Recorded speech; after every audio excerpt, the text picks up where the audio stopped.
A very good evening to you all, and thank you for joining us on the news tonight. And these are the headlines.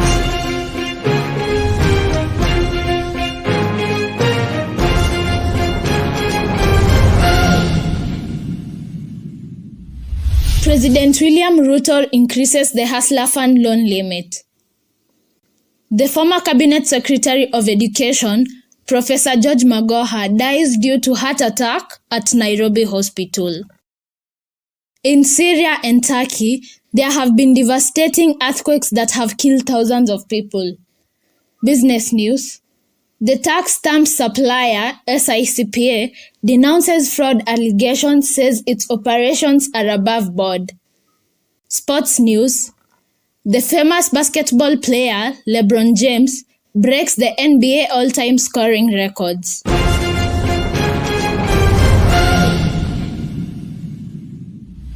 President William Ruto says the Hustler Fund will review its 18 million users' borrowing history after every 4 months and award them a financial grade that will determine one's loan limit based on how regularly they borrow and repay. He also announces the launch of a new product, Hustler Fund Microcredit, that will allow SACCOs and groups to borrow on behalf of their members by the end of the month. Former Education Cabinet Secretary Professor George Magoha died at Nairobi Hospital on Tuesday of January 24, 2023 following a cardiac arrest. He died at the age of 71 years and left behind his wife, Dr. Barbara Magoha, and his only son, Dr. Michael Magoha. He will forever be remembered for his great deeds he did in this country. Buildings including hospitals and schools have collapsed and infrastructure has been badly damaged following the death of at least 38,044 Turkish and 5,800 Syrians. Local respondents are desperately searching through the rubble for survivors. The surviving people are now facing freezing conditions and desperately need medical care, emergency shelter, food, and clean water.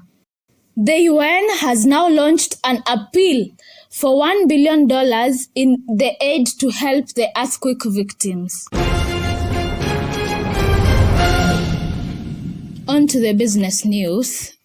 The Swiss supplier of tax stamps, SICPA Security Solutions, has denounced corruption allegations leveled against it by the majority leader, Opiyo Wandayi, terming them erroneous and malicious.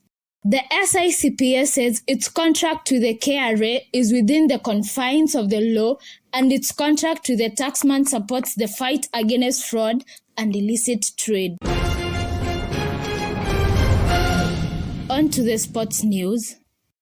LeBron James is an American professional basketball player for the Los Angeles Lakers in the NBA. He has won 4 NBA championships and has completed 10 NBA finals, 4 MVP awards, 4 final MVP awards, and 2 Olympic gold medals. He has been named an All-Star 19 times, selected to the All-NBA teams 18 times, and to the All-Defense team 6 times. Thank you for listening. Till tomorrow, same time.